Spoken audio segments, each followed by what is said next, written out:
You know, it's amazing how much you don't stink until you take your clothes off and you realize it's really just your clothes keeping the stink in.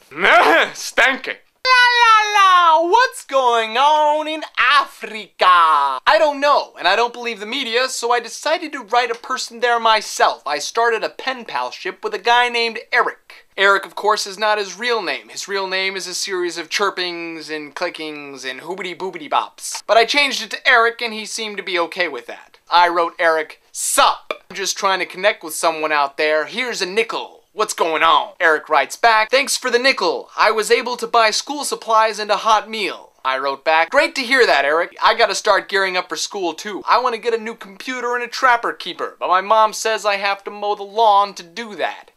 She sucks. Eric writes back, Danny, I know what that's like. I used to work in a diamond field for about 7 years before I turned 12 and escaped to the mission with my sister. My mom, however, died of AIDS shortly after I was born, and my dad died in a civil war. Thanks again for the nickel. I was able to feed myself and buy my sister a crust of bread as well.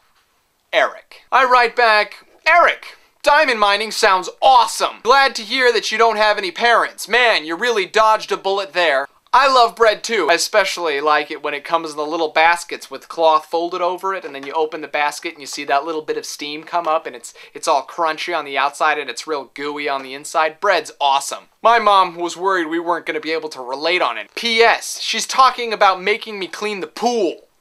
She sucks! Eric writes back, thanks again for the nickel. What's a pool? At first I thought he was joking, but I thought I'd give him the benefit of the doubt. It's this little thing we fill with about 25,000 gallons of fresh water, so that we can swim around in it and have fun. Except I don't really swim in it anymore because it's like cold.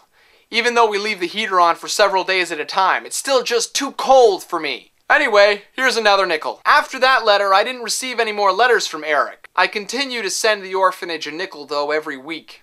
It's actually quite possibly the least I could do. I'm Danny from the Gradual Report, telling you that the more you stink, the more expensive your clothes need to be to cover it up.